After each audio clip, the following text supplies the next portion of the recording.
IEX trader favourite stock है ही, बात भी करेंगे इसकी। नंबर्स अगर आप देखें 104 करोड़ रुपए का मुनाफा है।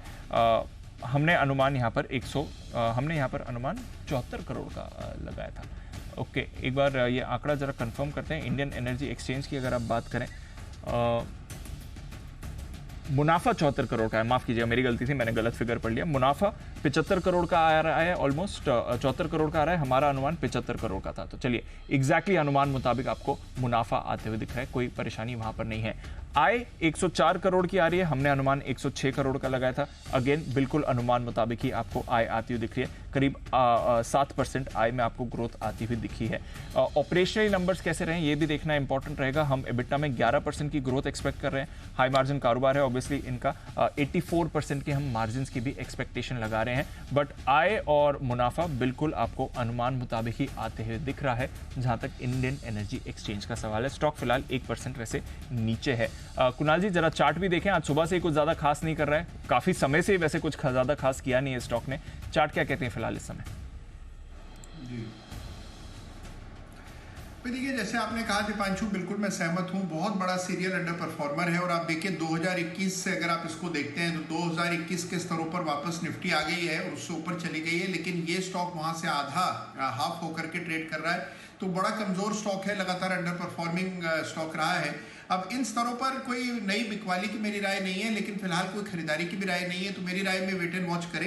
एक सपोर्ट 120 रुपए के आसपास है, वो लेवल अगर भंग होता है तो और नीचे के लेवल्स देखने को मिलेंगे। फिलहाल इन स्तरों पर किसी भी तरह का ट्रेड नहीं बनता है। मार्जिन्स थोड़े आपको कम आते हुए दिख रहे हैं, अनुमान से तो काफ़ी कम आपको यहाँ पे मार्जिन्स आते हुए दिखे हैं। ये IEX की बात निकल कर आ रही है। एबिटा भी थोड़ा अनुमान से कम आया है, हमने करीब 89 करोड़ के एबिटा का अनुमान लगाया था, 81.5 करोड़ का एबिटा आते हुए दिखा है और मार्जिन 78% के आए हैं, गिर कर आए हैं। हमारा एक्सपेक्टेशन था 82% के मार्जिन 84% पर आएंगे, उसके सामने आपके 78% पर मार्जिन आए। तो मार्जिन घट कर आए हैं, अनुमान से काफ़ी कमज़ोर आए हैं। एबिटा अनुमान से कम आया है, आय और मुनाफा अनुमान मुताबिक आया है। ये है आपके लिए IEX, इस पर रखते हैं नज़र। लेकिन ओवरऑल नंबर्स काफी कमजोर नजर आ रहे हैं, इसमें कोई मज़ा नहीं है, मजा नहीं है। लेकिन IEX को लेकर न सिर्फ नंबर्स खराब है, बल्कि नंबर्स के साथ साथ एक और चीज़ ऐसी है जो बहुत खराब है। तो नंबर्स के साथ ही वो भी आप समझ लीजिए कि क्या कुछ खराब है। IEX की टेंशन बढ़ाने वाला एक काम हुआ है और वो टेंशन उसका मार्केट में कंपटीशन बढ़ने से होगा और उसका बड़ा असर IEX की प्रॉफिट पर पड़ेगा, कामकाज पर पड़ेगा। कुशल हमारे साथ तैयार है पूरी डिटेल और रिसर्च लेकर। कुशल बताइए। बिल्कुल सर, तो IEX के लिए कंपटीशन बढ़ने वाला है, क्योंकि यहाँ पर जो सेंट्रल इलेक्ट्रिसिटी रेगुलेटरी कमीशन है CERC की तरफ से यहाँ पर हिंदुस्तान पावर एक्सचेंज HPX को हाई प्राइस कॉन्ट्रैक्ट्स, यानी कि तीनों जो सेगमेंट्स हैं, डे हेड मार्केट, साथ ही जो टर्म हेड मार्केट है और साथ ही कंटिजेंसी कॉन्ट्रैक्ट्स, ये तीनों सेगमेंट्स में हाई प्राइस कॉन्ट्रैक्ट्स लॉन्च करने को मंजूरी मिल गई है। 2021 में आपको याद होगा CERC में इन्होंने ये अप्लाई किया था पावर एक्सचेंज बनने के लिए, तो ऑपरेशंस करने के लिए 2021 में ही CERC से इनको मंजूरी मिल गई थी।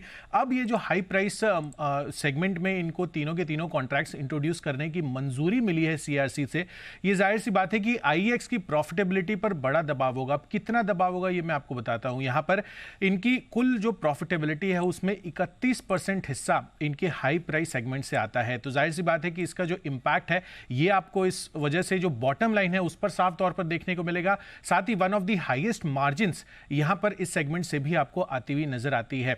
तो दोनों ही इंपैक्ट IEX पर आपको साफ तौर पर देखने को मिल सकता है। अगर आप मार्केट शेयर की बात करेंगे तो डे हेड मार्केट और रियल टाइम मार्केट दोनों में ही IEX का 99% से ज्यादा का मार्केट शेयर है। एंड कुल इलेक्ट्रिसिटी मार्केट शेयर की अगर आप बात करें तो वहां पर FY23 में ये 88.4% का है। तो साफ तौर पर ये जिस तरह से नए कॉन्ट्रैक्ट्स इनके जो कॉम्पिटिटर है उनको इंट्रोड्यूस करने की मंजूरी मिल गई है CERC से, उस वजह से IEX पर आपको दबाव देखने को मिल सकता है।